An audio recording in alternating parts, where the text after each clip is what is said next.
안녕하세요. 이 이야기는 제 인생에서 가장 억울했고 또 가장 통쾌했던 순간에 대한 이야기입니다. 그 시작은 아주 오래전 고등학교 시절로 거슬러 올라갑니다. 그때 저는 조용하고 눈에 잘 띄지 않는 아이였습니다. 말수도 적고 성적도 그저 그랬고 친구도 소수였죠. 그런 저를 유독 못마땅해 하던 애가 있었어요. 바로 김현경. 공부도 잘하고 얼굴도 예쁘고 선생님들한테 인기도 많았죠. 딱 보면 얘는 뭐 하나 빠지는 게 없다 싶은 애. 근데요, 그런 애들이 은근 무서운 거 아시죠? 겉으론 착한 척, 뒤에선 자기 마음에 안 들면 조용히 무너뜨리는 스타일. 저는 그냥 너무 눈에 띄지 않으려고만 했는데 어느 날 체육 시간에 제가 실수로 현경이가 아끼던 필통을 밟았어요. 그게 시작이었죠. 다음 날부터 제 책상에 이상한 낙서가 생겼고 교복 윗도리가 분명 교실에 걸어놨는데 없어지고 도시락통 뚜껑이 열려있더니 음식이 엎어져 있기도 했습니다. 처음엔 우연인가 싶었어요. 그런데 이게 하루 이틀이 아니더군요. 애들이 저를 피하고 어떤 애는 제 가방에 낙서를 하고 웃고 있더라고요. 뒤에서 현경이가 쟤 진짜 재수없어 하며 웃는 소리도 들렸어요. 그땐 용기도 없었고 집에 말할 상황도 안 됐습니다. 부모님은 맞벌이에 늘 바빴고 제가 학교에서 힘들다고 하면 공부나 열심히 해라고 하실 분들이었으니까요. 그렇게 저는 2년 넘게 현경이의 그림자 속에서 숨을 죽이고 살았습니다. 졸업식 날 마지막으로 현경이 얼굴을 본 날이었죠. 그때 전 다짐했습니다. 이제 이 사람과는 평생 엮이지 말자. 그런데 말입니다. 운명이 그렇게 호락호락하지 않더군요. 몇 년 후 저는 직장에서 지금의 남편을 만났습니다. 성실하고 다정한 사람이었고 말투 하나에도 사람 배려가 배어 있었어요. 서로 좋아하게 되고 결혼 얘기가 자연스럽게 오갔죠. 어릴 때 받은 상처들 때문인지 저는 더 따뜻한 사람에게 끌렸던 것 같아요. 그런데 딱 하나 걸리는 게 있었어요. 남편이 집안 얘기를 잘 안 한다는 것.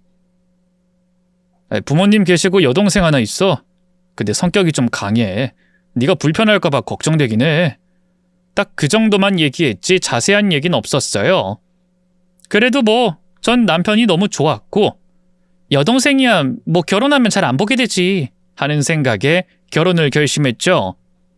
그리고 상견례 날 그 여동생을 처음 봤습니다. 상견례 자리에서 하객들 앞에서 환하게 웃고 앉아있는 얼굴을 본 순간 제 몸이 그대로 굳어버렸죠. 설마 했는데 그 목소리, 그 웃음소리 20년 전 제 도시락을 엎고 웃던 그 표정 똑같았어요. 그 애는 저를 빤히 보더니 아무렇지 않게 말하더군요. 아, 오랜만이다. 그치? 나 기억나? 우리 오빠가 결혼한다는 사람이 너였구나? 반갑다. 그날 밤 남편에게 사실대로 말했어요. 당신 여동생 나랑 고등학교 동창이야. 근데 그 애가 예전부터 날 괴롭혔었어. 남편은 처음엔 놀라더니 제 손을 꼭 잡고 말했어요. 미안해, 몰랐어. 내가 죄인이다. 근데 웬만하면 내가 중간에서 잘할게. 내가 동생 마주치는 일 없게 할게. 우리 둘이 사는 거니까 나 딱 한 번만 믿어주라. 그 말에 전 그냥 모른 척하기로 했어요. 그래, 내가 이 집에서 잘 살아가는 게 그 애한테 보여줄 수 있는 가장 큰 복수다. 그렇게 결혼 생활이 시작됐습니다. 결혼하고 몇 달은 조용히 했어요. 남편은 여전히 다정했고 저도 시댁 생활에 적응해가는 중이었죠. 그때까지만 해도 괜찮다 싶었어요. 그런데 신우는 달랐습니다. 처음엔 전화 한두 번 하는 게 전부였죠. 근데 어느 날 밤 11시에 갑자기 전화가 왔어요. 새언니, 나 오늘 술 좀 마셨어. 집 들어가기 무서워. 내가 혼자 살아서 그런가? 새언니랑 오빠랑 있는 집이 더 안전하잖아. 지금 갈게. 그렇게 연락 오고 30분도 안 돼서 현관문이 열리더니 신우가 당당히 들어왔습니다. 아무렇지 않게 신발 벗고 소파에 털썩 앉더니 이러더라고요. 아, 새언니 물 좀 줘. 나 컵라면도 끓여줘. 아, 그 냉장고에 반찬 좀 있으면 싸갈게. 반찬 몇 통 싸주고 과일 깎고 컵라면까지 내주고 나니 그제야 돌아갔습니다.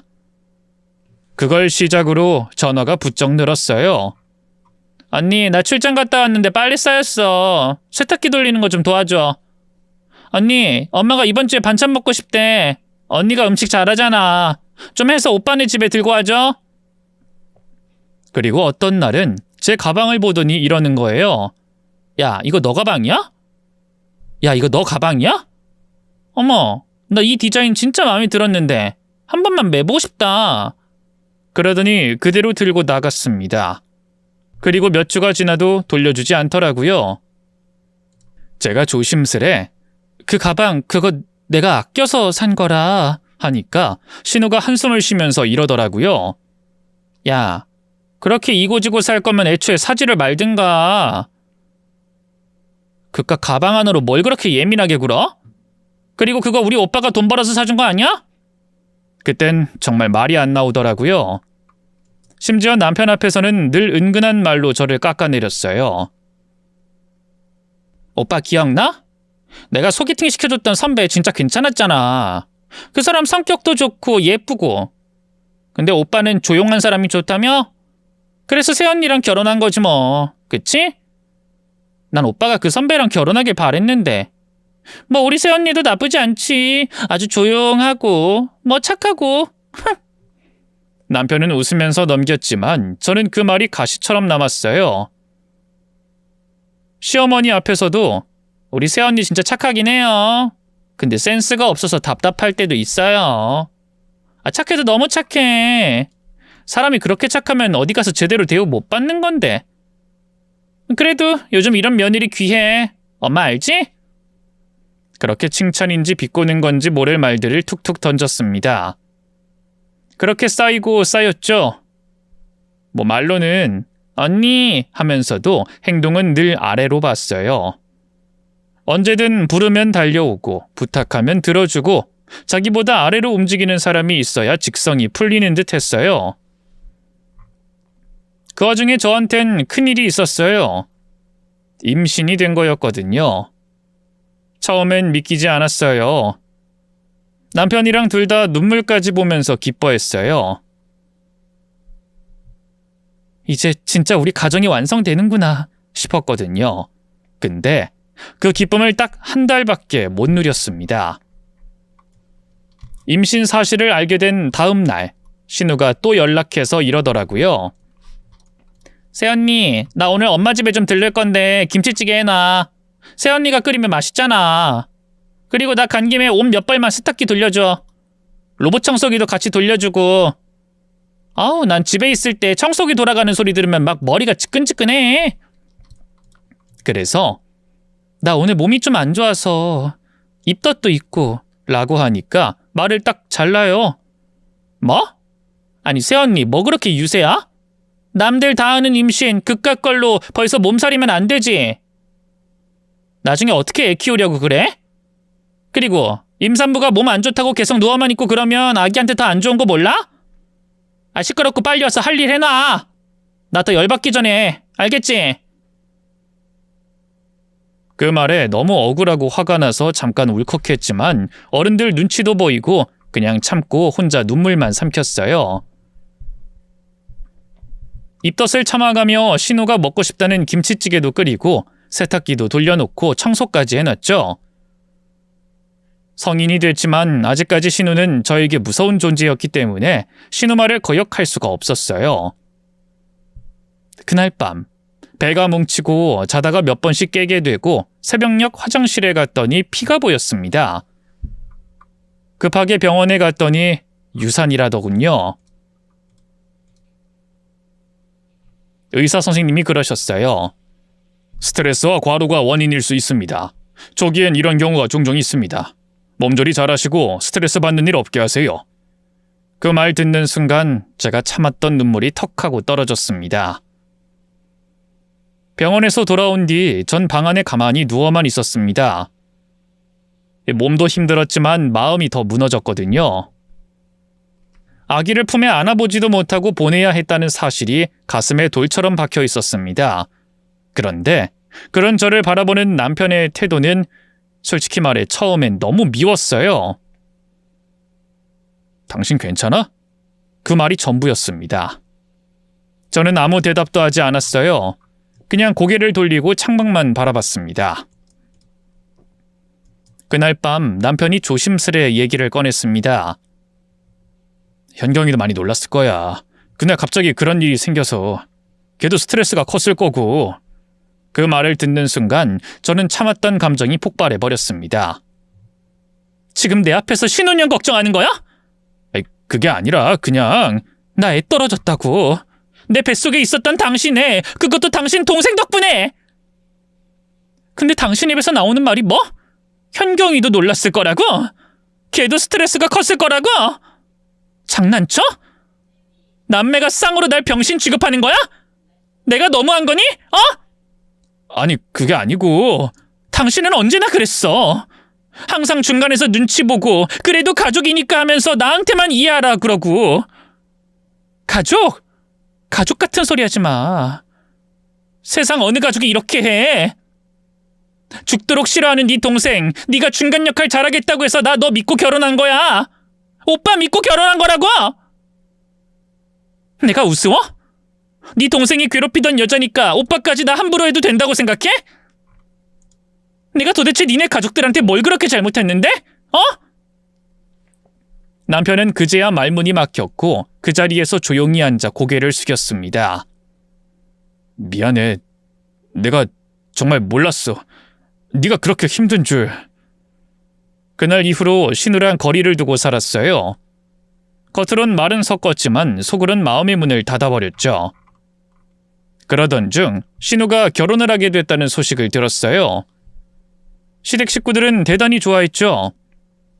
드디어 그 까다로운 현경이가 정착한다며 시어머니는 며칠 동안 전화를 몇 번이나 하시더라고요.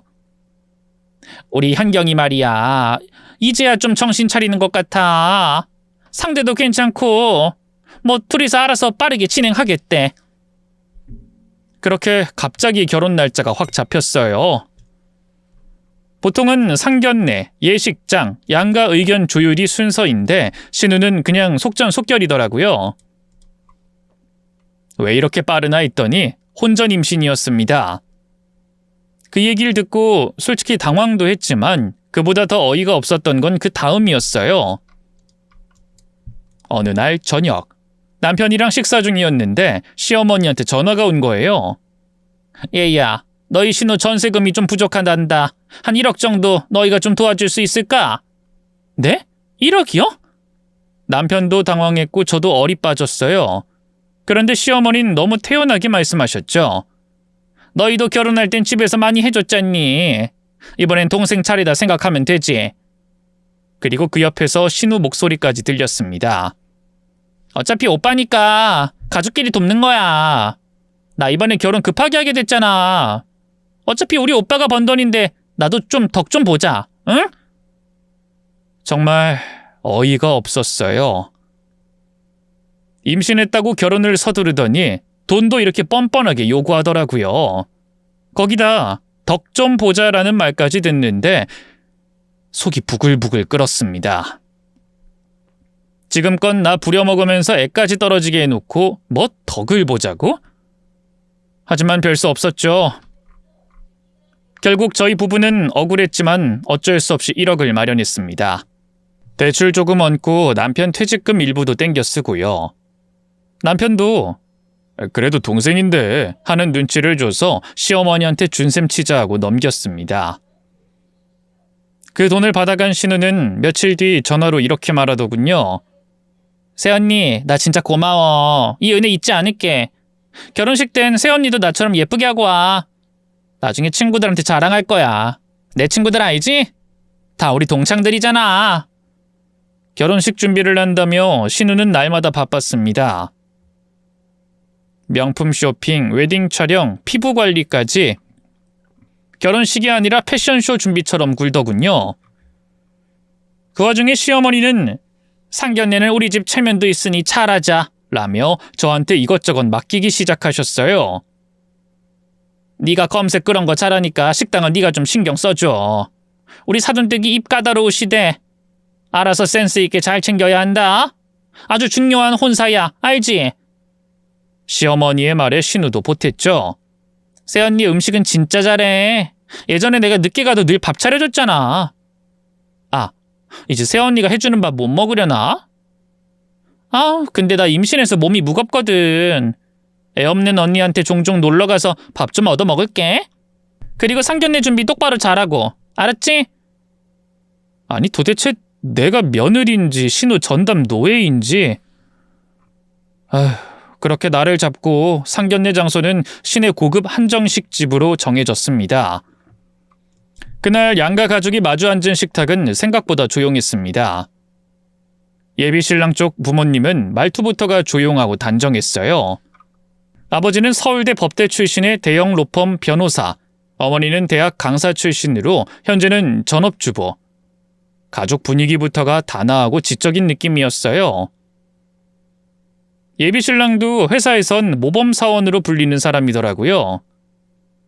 담백하고 예의 바르면서 말 한마디도 함부로 하지 않는 스타일이었죠. 솔직히 속으로 이런 생각도 들었어요. 신우 같은 사람이 저런 집안이랑? 저 집 아들이 얘 성격 모르고 결혼하려는 건가? 평소에 그렇게 막말하고 남 험담을 입에 달고 살던 신우가 그런 집안 며느리로 들어간다고? 이건 무조건 어딘가에서 터지겠다 싶었습니다. 하지만 제 바람과는 다르게 무난하게 식사 분위기가 흘러갔죠. 그런데 신이 저를 도왔을까요? 식사가 채 끝나기도 전에 갑자기 예비신랑의 어머니, 예비사돈이 저를 뚫어지게 바라보는 거예요. 저는 순간 놀라서 혹시 내 옷에 뭐 묻었나? 싶을 정도였어요. 그리고 조용히 물으시더라고요. 실례지만 혹시 땡땡여고 출신이세요? 네, 맞아요. 혹시 20년 전에 갑자기 죽은 진아라는 친구 있었죠? 네. 세상에, 죽은 우리 진아 친구를 이런 데서 다 만나네요. 그 말을 듣자마자 신우의 얼굴이 새하얘졌습니다. 젓가락을 들고 있던 손이 덜덜 떨리고 표정이 굳더니 눈동자가 흔들리더라고요. 그때 전 직감했어요. 왔다. 올게 왔다. 예비사돈은 조용히 말을 이었어요. 제 딸이 그 학교에 다녔습니다. 딸아이가 그때 많이 힘들어했거든요. 그래서 외국으로 유학을 보낼 수밖에 없었어요. 근데 오늘 여기 와서 그 아이가 늘 울면서 말했던 얼굴이 이 자리에 있네요. 내가 이 얼굴을 얼마나 곱씹었던지. 진아와 제일 친한 친구와 진아가 제일 죽도록 싫어하던 친구를 참 한자리에서 만나기도 쉽지 않은데. 식탁 분위기 완전히 얼어붙었습니다. 예비신랑도 얼굴이 굳었고 시어머니는 뭐가 뭔지 몰라 눈만 껌빡이고 계셨고요. 신우는 입을 열었어요.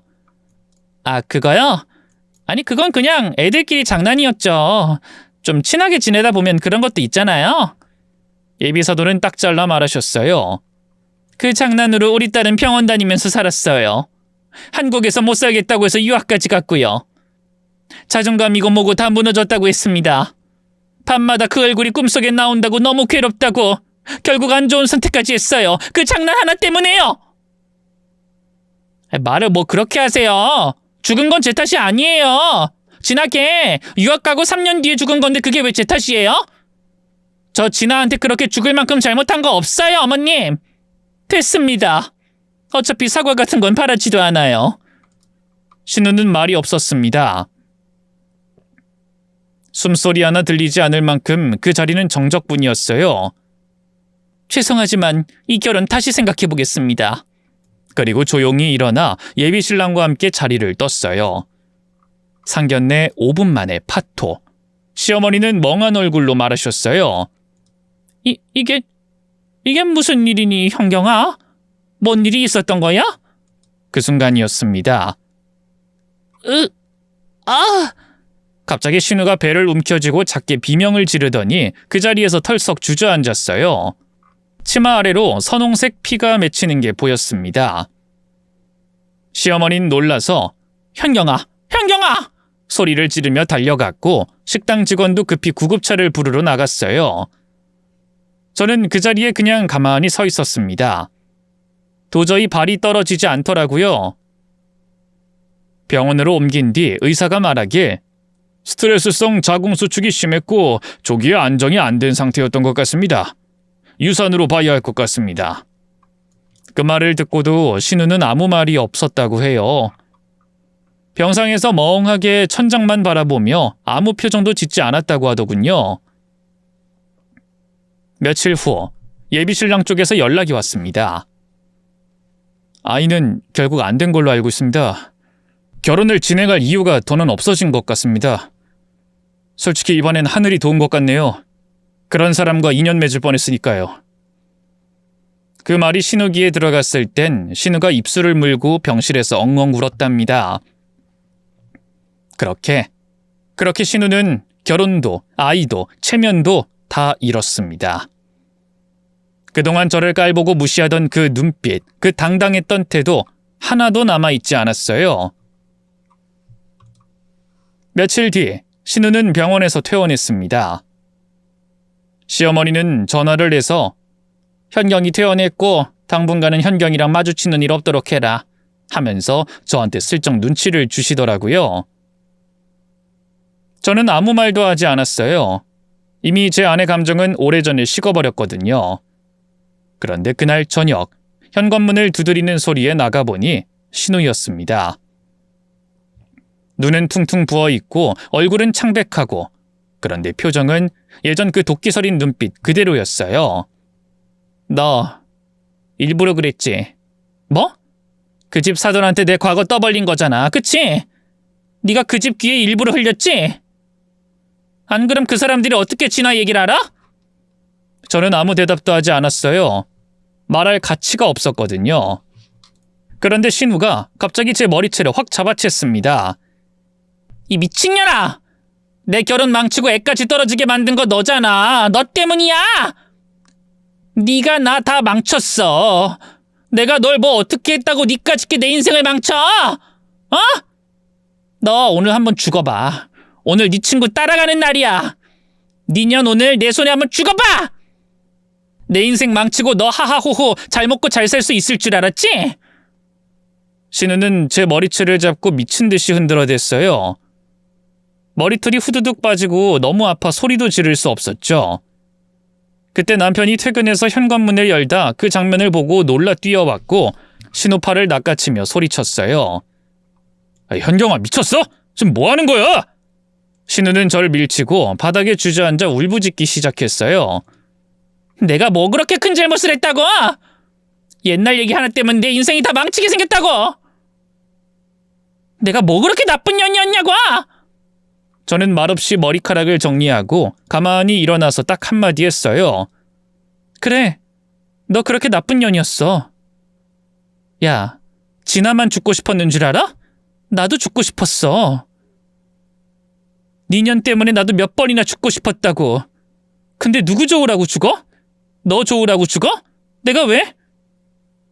살아있으니 결국 너 천벌받는 것까지 다 본 거 아니야. 살아있길 잘했네. 진짜 꽃이다. 고맙다, 고마워. 신우가 악을 쓰며 제 머리채를 잡으려 하자 남편이 불같이 화를 내며 몸도 성치 않는 신우를 대문 밖으로 내보냈습니다. 신우가 오히려 억울한 표정으로 말했어요.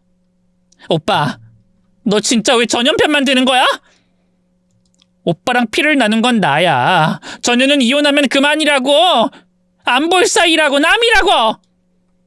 남편은 더 이상 참지 않았습니다. 목소리가 확 올라갔어요. 너 지금 그딴 소리 하러 여기 온 거야? 네가 얼마나 뻔뻔한 인간인지 내가 오늘에서야 알았다. 사람 하나 죽게 만들고도 20년 동안 눈 하나 깜짝 안 하고 살았니? 어디다 대고 지금 피해자인 척해? 신우는 말문이 막혀서 고개를 획 돌렸고 남편은 거침없이 말을 이어갔습니다. 너 그 성질 어릴 땐 철없어서 그랬다고 쳐. 근데 결혼까지 앞두고도 사람 함부로 대하고 임신한 새언니 부려먹고 돈 뜯어내고 네 잘못으로 파혼까지 당한 주제에 머리채까지 잡아? 도대체 얘가 뭘 잘못했길래 너한테 그렇게 괴롭힘을 당해야 하는 건데? 나랑 결혼한 게 죄야? 그만 좀 해, 현경아. 진짜 지긋지긋하다. 남편은 신우를 현관 밖으로 밀어내며 마지막으로 말했습니다. 지금부터 넌 우리 인생에 없다. 다신 연락하지 마. 어디서 우리 앞에서 피해자인 척 울지 마. 넌 그냥 벌 받은 거야. 남편은 쉴 새 없이 신우에게 쏟아내더니 대문을 쾅 하고 닫았습니다. 신우는 뭐가 그렇게 억울한지 현관 밖에서 고래고래 소리를 지르기 시작했어요. 야! 나 진짜 죽어버릴 거야! 너희 다 평생 죄책감 안고 살아라! 오빠! 너 진짜 그 옆에 언니한테 세뇌당했어! 1시간 넘게 대문 밖에서 악을 쓰며 소리를 지르더군요. 결국 새벽까지도 그 난리가 이어졌고 경찰까지 출동하는 상황으로 마무리됐습니다. 며칠이 지나고 시어머니에게서 전화가 왔습니다. 전화기 너머 목소리는 나지막히 했지만 어딘가 짜증 섞인 느낌이 묻어났습니다. 너 그날 애가 유산하고 마음이 얼마나 다쳤겠니? 걔가 지금 집에서도 말이 없고 좀 참아주지 그랬어. 유산하고 이제 퇴원한 애를 경찰까지 오게 만들고 말이야. 가족이잖니. 가족이면 그래도 덮고 가야 하는 거야. 옛날 일은 전부 다 잊고 현경이한텐 내가 잘 타이를 테니까 너도 그만 덮고 다시 가족처럼 잘 지내보자. 전 그냥 웃음만 났습니다. 어머님, 전 신우랑 가족된 적 없어요. 애초에 단 한 번도 가족이라 생각해 본 적 없어요. 잠시 침묵이 흘렀지만 저는 말을 멈추지 않았습니다. 처음부터 그랬잖아요. 제가 밥을 해도 당연한 일이고 집안일을 다 도맡아도 착한 며느리니까 넘겼고 그 애가 절 불러서 허드렛 일 시키고 말도 안 되는 이유로 소리 지르고 무시해도 그래도 신우인데 이해해줘라라는 말만 들었어요. 그 애가 저한테 뭐 했는지 어머님은 아시죠? 근데 한 번이라도 말려보셨어요? 제가 임신했을 때 입덧으로 밥도 한술 못 들 때 그 애는 김치찌개 끓여오라고 했고 제가 피투성이로 병원에 실려갔을 땐 별일 아니라고 했던 사람이에요. 어머니 딸 그런 사람이에요. 왜 제가 어머니 딸 유산했다는 이유로 참아야 해요? 그럼 제가 겪은 건 뭐였는데요? 시어머니는 아무 말도 하지 못했습니다. 저는 마지막으로 차분하게 정리하듯 말했습니다. 어머님, 현경이 힘들다고요? 전 그런 말 듣고도 아무 감정이 안 들어요. 그냥 남이나 마찬가지예요. 그게 제 진심입니다. 그리고 며칠 뒤 예비사돈 쪽에서 연락이 왔습니다. 목소린 차분했지만 그 안에 담긴 의도는 명확하고 단호했습니다. 이 결혼은 당연히 끝났고 저흰 그 집과 앞으로도 어떤 사적인 관계도 맺지 않을 생각입니다. 전세로 구했던 아파트도 이미 나갔고 그때 전세금 명목으로 받았던 돈 그 1억 돌려드릴게요. 하루라도 빨리 계좌번호 보내주시겠어요? 더 이상은 엮이고 싶지 않습니다. 그 말이 끝나자마자 아무 미련도 감정도 없이 뚝 전화를 끊었습니다. 정말로 그쪽에선 한 톨의 정까지 남기지 않았더군요. 예비사돈 쪽에서 전세금을 돌려준 지 며칠 뒤 남편이 시어머니에게 다시 전화를 걸었습니다. 어머니, 그때 저희가 드렸던 1억 이제 돌려주셔야 할 것 같아요. 그러자 시어머니가 말했습니다. 그 돈? 그거 이미 현경이 자취방 얻는데 보탰어. 너도 알잖아. 지금 애 정신 상태로는 혼자 있어야 되니까 그 방 빼면 돌려줄게. 걱정 마. 남편의 목소리가 단호해졌습니다. 어머니, 그 돈 저희가 결혼한다는 전제하에 빌려준 거예요. 제가 퇴직금 일부 정리하고 부족해서 대출까지 끌어온 돈이에요. 저희도 감당할 수 있는 한계였기 때문에 파혼한 지금은 당연히 돌려받아야 하는 겁니다. 현경이가 방을 빼든 어머니가 책임지고 정리하시든 그건 현경이 사정이고요. 우린 그냥 약속했던 돈 돌려받고 싶은 겁니다. 한참을 조용히 있던 시어머니는 조금 짜증 섞인 목소리로 말했어요. 그래, 알았다. 며칠 안에 현경이랑 얘기해 볼게. 전화를 끊고 나서 남편은 한숨을 쉬었습니다. 그리고 일주일 뒤 진짜 1억이 입금되었더라고요. 그렇게 1억까지 정리되고 나니 신우에겐 정말 아무도 남지 않았습니다. 예비신랑 쪽은 말할 것도 없고 동창들, 직장 동료, 우리 남편까지 모두 조용히 연락을 끊었습니다. 시어머니는 가끔 안부 전화를 해오긴 했지만 그조차도 점점 횟수가 줄어들었고요. 그쯤부터는 신우는 이상한 행동들을 보이기 시작했어요. 그래도 내가 남자 하나 못 만나겠어? 파혼당한 후 신우는 주변 사람들에게 그렇게 말하고 다녔다고 합니다. 그 전남친, 그 잘난 집안이랑 깨진 게 자존심이 상했던 거죠. 나 이번엔 전남친보다 더 잘난 남자 만나서 꼭 보여줄 거야. 나 아직 안 끝났어. 그 말 그대로 신우는 소개팅, 술자리, 심지어 나이트클럽까지 드나들기 시작했습니다. 그곳에서 정장을 멋지게 차려입고 시계를 번쩍이며 등장한 한 남자. 지방에서 건설회사 운영 중이에요. 요즘 부동산 개발 쪽으로도 사업 넓히고 있어서 좀 바빠요. 말투도 자신감 넘쳤고 차도 외제차에 카드는 무제한처럼 긁더랍니다. 신우는 왔구나. 내가 찾던 사람. 그렇게 느꼈다고 하더군요. 몇 번 만나지도 않았는데 신우는 자기가 먼저 말했답니다. 혹시 결혼 생각 있으세요? 전 진지하게 만나고 싶어요. 진짜 이번엔 후회 없이요. 그 남자를 만난 후 신우는 다시 예전처럼 자신감을 되찾은 듯 했어요. 이제서야 내 사람 만난 것 같네요. 결혼 진지하게 생각합시다. 그 말을 들은 신우는 바로 결혼 준비에 들어갔습니다. 사귀기 시작한 지 2달도 안 돼 웨딩홀부터 알아봤고 혼인신고 먼저 하자며 들이댔답니다. 그러더니 어느 날 갑자기 제게 전화를 해서 이런 말을 하더군요. 새언니, 나 결혼해. 이젠 진짜 인생 반전이야. 예전 그 사람? 걘 나한테 안 어울렸던 거야. 지금 남편은 진짜 스케일이 다르다니까. 람보르기니 알아? 네가 어떻게 알겠어. 구질구질하게 사는데. 그 말을 듣는데 어디선가 데자뷰처럼 느껴졌어요. 이전에 파혼 났던 결혼 준비 때도 신우는 똑같은 말을 했거든요. 근데 새언니는 아직도 그 집에서 살지? 아휴, 그래도 고생 많아. 난 요즘 호텔급 주거단지에서 살아서 불편한 게 뭔지 모르겠다. 뭐 그래도 오빠가 아직까지 잘리진 않았으니까 잘 아껴 쓰다 보면 밥은 안 굶겠어. 그치? 대기업 다니는 남자들 빤하지 뭐. 우리 남편? 아우, 카드 한도도 몰라. 나 사고 싶다면 다 사줘. 남잔 역시 능력이지. 맞잖아, 새언니. 아우, 우리 새언니 나 망하기만을 기다렸는데 어쩜 좋아? 나 이렇게 또 잘 먹고 잘 사네? 그 말투, 그 얄미운 비웃음 섞인 말투. 자기 신세가 조금만 나아졌다 싶으면 예전의 갑질 습관이 그대로 되살아났습니다. 어쩌면 그게 그 사람의 본 모습이었겠죠. 그때 저는 그냥 그래, 잘 살아 하고 전화를 끊었습니다. 속으로는 이번에도 얼마나 갈까? 그런 생각이 들었지만 말하지 않았어요. 어차피 그런 사람은 말로 배울 수 있는 게 없거든요. 그 후 정말로 신우는 결혼식을 올렸습니다. 예식장은 강남에 있는 유명 호텔, 웨딩드레스는 직수입 브랜드 샘플이라며 자랑했고 청첩장엔 남편 이름 대신 땡땡그룹 부동산 개발 대표라는 직함이 큼직하게 인쇄돼 있더군요. 새언니, 초대는 안 했는데 궁금하지 않아? 불러줄 걸 그랬나?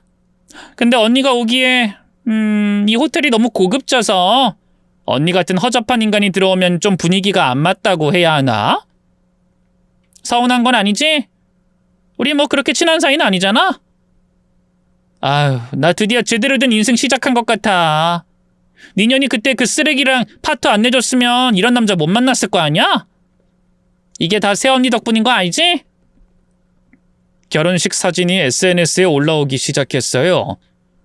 외제차 앞에서 팔짱 낀 커플 사진, 하객 테이블 위에 놓인 고급 와인, 그리고 상대는 다르지만 드레스는 인생 한 번이잖아, 이런 멘트까지. 웃기지도 않더라고요. 그때부터 신우는 연락도 없이 한 달에 한 번꼴로 저희 집 앞에 들렸습니다. 언니, 요 근래 어때? 힘들지? 우리 오빤 고생 많겠네. 그래도 남자란 건 능력으로 말하는 거니까. 어떡해. 언니 진짜 고생 많다. 난 그냥 알아서 챙겨주는 사람이랑 살아서 그런가? 심심하면 언니도 우리 집 놀러와. 아, 맞다. 언니 옷차림으로 오면 청소하는 아줌마거나 잡상인으로 볼 테니까 꼭 우리 집 왔다고 경비원한테 말하고. 그래야 문 열어줄 테니까. 어디서 뭘 샀다느니, 남편이 또 무슨 계약을 따냈다느니, 새로 이사간 집은 주상복합이라느니 입만 열면 자랑뿐이었어요. 심지어 한 번은 이러더라고요. 나 요즘 등기부 보는 재미에 산다? 남편이 집 여러 채 돌려서 투자하거든. 아우, 이 맛에 결혼하는 거지. 안 그래, 언니? 그러곤 절 슬쩍 위아래로 훑어보더니 어깨를 다정하게 툭 치며 말했어요. 힘내, 새언니. 언젠간 잘 되겠지. 나처럼. 네가 나한테 조금만 더 잘해줬다면 너한테도 뭐 콩건물 정도는 줄 수 있을 텐데. 아, 새언니가 끓인 김치찌개 진짜 맛있었는데 그것도 이제 필요 없게 됐어. 우리 집에서 일하는 아줌마가 언니보다 음식 솜씨가 좋더라고. 그날 전 진심으로 그 사람이 불쌍하다고 느껴졌습니다. 자기가 행복하다고 믿기 위해 누군가를 깎아내려야만 하는 인생. 그게 진짜 행복일까요? 근데 그 행복이라는 게 오래 갈 리가 없다는 걸 전 너무도 잘 알고 있었어요. 그 다음은 생각보다 빠르게 찾아왔습니다. 신우는 하루가 멀다 하고 연락을 해왔고 그 말투는 과거보다 더 도도하고 더 우쭐해져 있었습니다. 새언니, 나 요즘 진짜 바빠. 남편이 부동산 계약하느라 정신이 없어. 근데 있잖아. 법인을 4명이로 옮긴다네? 뭔가 세금 혜택이 많다나 뭐라나? 그 말을 듣는 순간 제 속이 스르륵 식는 느낌이었어요. 그거 너 명의로 다 책임져야 되는 거 아니야? 에이, 뭘 그런 걸 걱정해. 우리 남편은 그런 거 진짜 잘 알아. 법인 명의 바꿔두면 세무조사도 덜 받고 부동산 관리도 훨씬 유리하다더라고. 나 이제 진짜 사장 부인이야. 아우. 그날 이후 신우는 내가 사장 부인이다란 타이틀을 입에 달고 살았습니다. 새언니, 요즘엔 내 명함도 나왔어. 부동산 개발팀 대표이사 현경. 어때? 너도 명함 한 장 줘? 하긴 네가 명함 본다고 뭘 알겠어. SNS에는 자신의 명함, 사무실이라며 찍은 고급 오피스 사진, 외제차 열쇠 사진, 계약서 더미가 놓인 회의실 컷까지 올라왔습니다. 그녀는 지금 세상 누구보다 잘 나간다고 믿고 있었죠. 그런데 그로부터 며칠 뒤에 신우에게서 다시 전화가 왔습니다. 목소리가 묘하게 떨렸습니다. 새언니, 남편이 어제부터 연락이 안 돼. 뭐? 출장이라고 했는데 출장지도 안 알려줬고 전화도 꺼져 있고 회사? 가봤는데 그 사무실 계약 끝났대. 저는 순간 숨이 멎는 느낌이었어요. 그럼 지금 남편이 어디 있는지도 모르는 거야? 근데 그 사람이 그러긴 했어. 사업하다 보면 조심해야 할 시기가 있다고. 혹시 그것 때문에 잠깐 피한 걸 수도 있지 않을까? 신우는 스스로 그렇게 말하면서도 목소리에선 불안이 뚝뚝 묻어났습니다. 그러던 어느 날 밤, 남편과 저녁을 먹고 있는데 신우에게서 전화가 걸려왔습니다. 목소리가 어딘가 떨려 있었어요. 새언니, 혹시 전세 보증금 반환 뭐 이런 거 알아? 왜? 우리 집에 사람이 찾아왔어. 자기 전세 보증금 돌려달라고. 내 이름으로 계약했대. 네 명의로? 남편이 하라 그래서. 법인 명의는 내 이름이니까 괜찮다고 했거든. 근데 그 사람이 내 통장으로 입금했다고. 그 말을 듣는 순간 전 왔다 싶었습니다.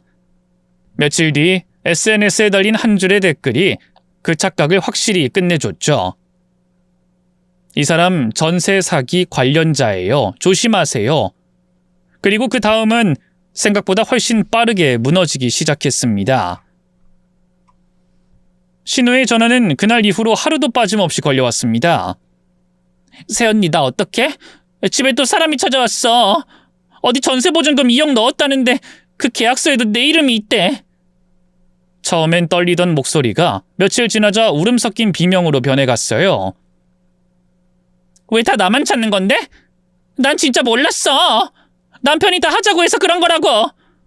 난 그냥 결혼한 줄 알았다고. 하지만 그 누구도 신우의 말을 믿지 않았습니다.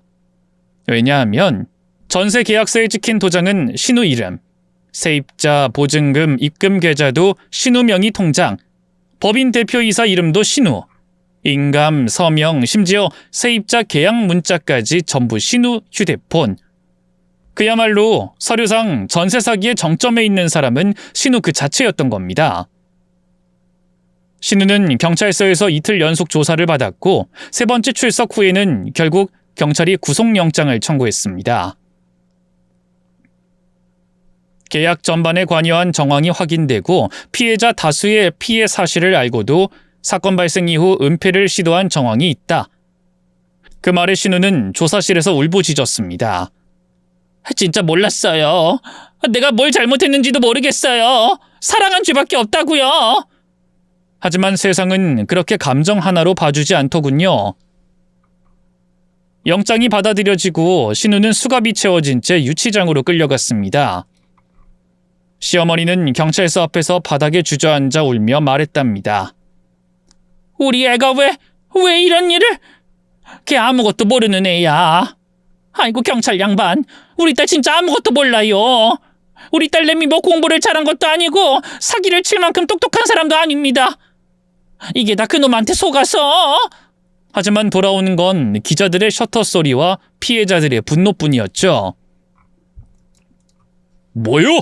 아이고, 지금까지 우리한테 사기친 돈으로 고급 아파트에서 명품 사고 외제차 끌면서 호의호식한 주제 뭐 아무것도 모른다고요? 우리는요 전세금 2억 날렸습니다. 지금 애 데리고 반지하 사는 사람도 있어요. 신우가 구속된 지 보름쯤 됐을 때였습니다. 뉴스에 짧은 단신이 떴습니다. 땡땡구 전세 사기 사건, 여성 명의법인 대표 구속. 피해 규모 수십억 원. 명의 대여 아닌 실질 운영, 정황 드러나. 이름은 가려졌지만 얼굴은 가려지지 않았습니다. 그 특유의 눈매, 말투, 표정까지 신우를 아는 사람이라면 단박에 알아볼 수 있었죠. 그날 이후 동창 단톡방은 조용해졌고 SNS에선 그녀의 자취가 감쪽같이 사라졌습니다. 야, 너 현경이 그 뉴스 봤어? 나 걔랑 얼마 전에도 통화했었는데. 그래서 그렇게 허세 부렸구나. 무섭다 진짜.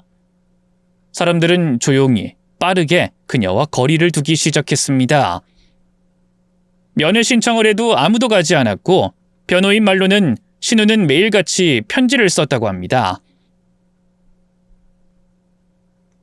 새언니, 나 이제 다 내려놨어. 그냥 한 번만 와줘. 아무도 내 말 안 들어주는데 새언니는 나 알잖아. 한 번만, 응? 그 편지를 받은 날, 전 그저 한숨을 쉬었고 편지를 다시 봉투에 넣어 책장 가장 아래에 던져 넣었습니다. 며칠 뒤, 밤늦게 현관문 초인종이 울렸습니다.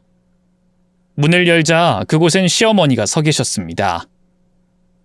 초췌한 얼굴, 젖은 눈가, 손엔 신우가 썼다는 편지가 한 장 들려 있었어요.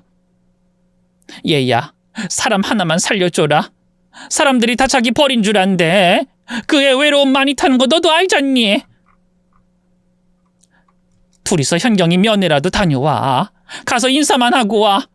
사람 하나 살리는 셈 치고. 저는 아무 말 없이 남편을 바라봤습니다. 남편은 조용히 고개를 끄덕였고 그렇게 우리 부부는 첫 면회 신청서를 작성했습니다. 며칠 뒤 회색빛 건물 앞 유리창 너머 마주 앉은 신우는 예전 그 오만하고 말 많던 모습이 아니었습니다. 초췌한 얼굴, 어깨까지 푹 꺼진 자세, 눈동자인 생기가 없었어요. 왔네. 그 말 한마디가 전부였습니다. 저는 아무 말 없이 앉아 있었고 남편이 조용히 물었습니다. 밥은 잘 먹고 있어? 변호사는 뭐래? 잘해보자더라. 그렇게 우린 10분 동안 딱 3마디 나누고 나왔습니다. 나오는 길에 남편이 말했습니다. 내가 어릴 땐 걔가 참 귀엽고 착했던 기억이 있는데 언제 그렇게 변한 건지 모르겠다. 저는 조용히 말했어요. 사람은 다 변해. 이번 일을 겪고 나면 현경이도 또 변하겠지. 좋은 쪽이든 나쁜 쪽이든. 며칠 뒤 신우는 정식 재판에서 징역 2년 6개월 실형을 선고받았습니다. 피해자 수십 명, 금액 수십억, 법인 대표로서의 책임 인정. 그녀는 조용히 고개를 숙였다고 합니다. 그렇게 신우는 감옥으로 들어갔습니다. 2년이 흘렀습니다. 계절도 2번 바뀌고 세상도 많이 변했지만 그 사람의 이름은 여전히 우리 집에선 조심스러운 단어였습니다. 그러던 어느 날 시어머니가 조심스레 말하셨어요. 다음 주가 현경이 출소 날이야. 그래도 가족인데 같이 가보면 안 되겠니? 묵은 감정이 있다면 다 털고 죗값 받았으니. 남편은 말없이 고개를 끄덕였고 저도 아무 말 없이 따라 나섰습니다.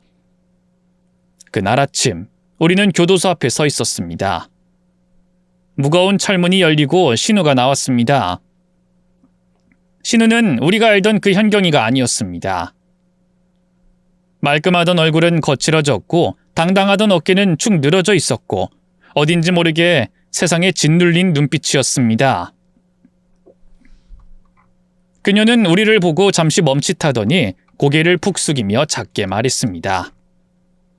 와줘서 고마워. 그 말 한마디, 그게 다였어요. 저도 남편도 시어머니도 딱히 무슨 말을 하진 않았습니다.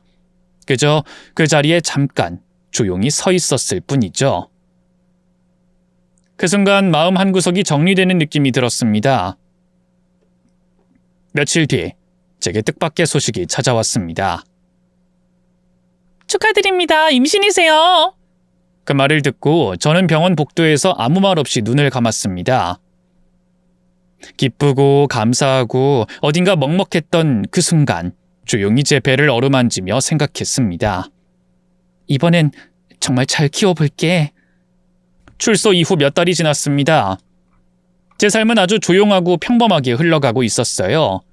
그리고 마침내 그날이 왔습니다. 축하드립니다. 건강한 딸입니다.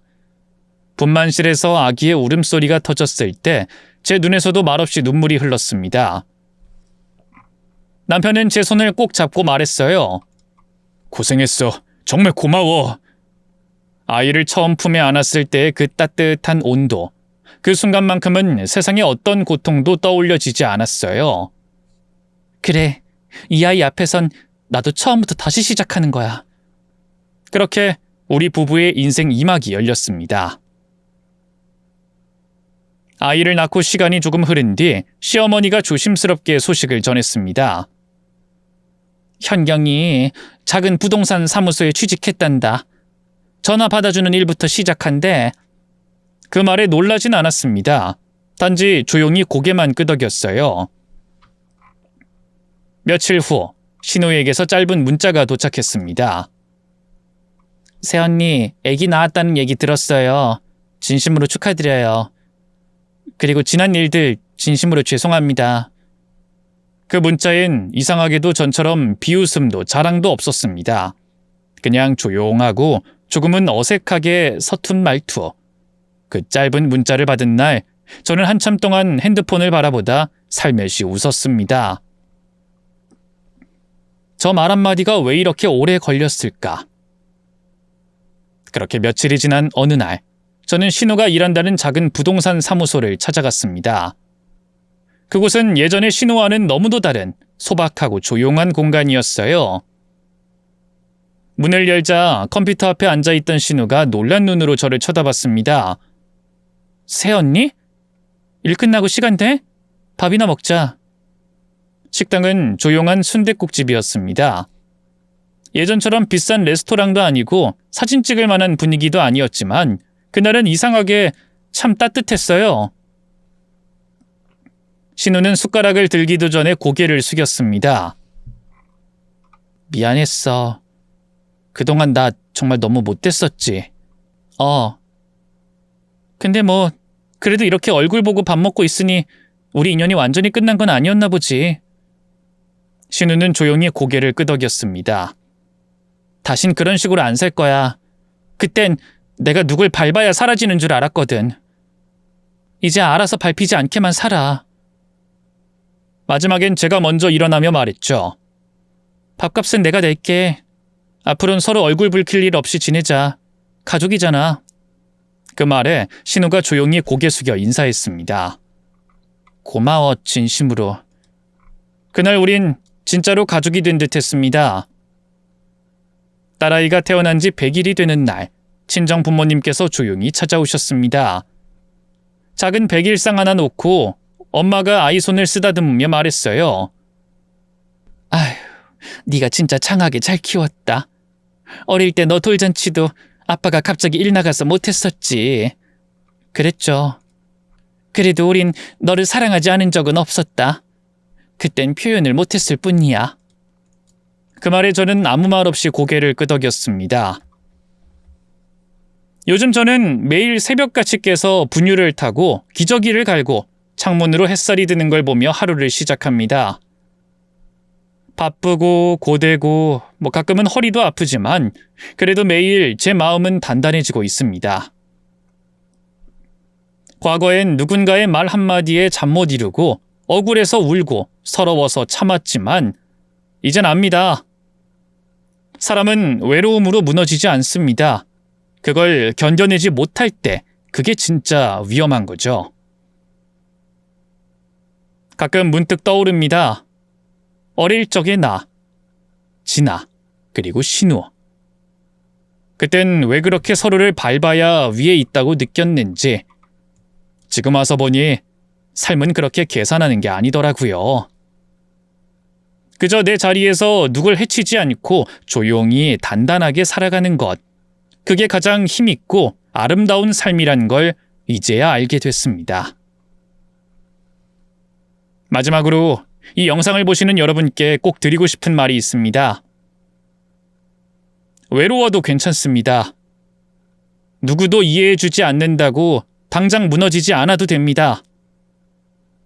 그 자리를 버티고 견디다 보면 내가 나를 제일 잘 아는 진짜 어른이 되어 있더라고요. 그러니 조금 힘들더라도 오늘 하루도 잘 견뎌보시길 바랍니다. 저처럼요.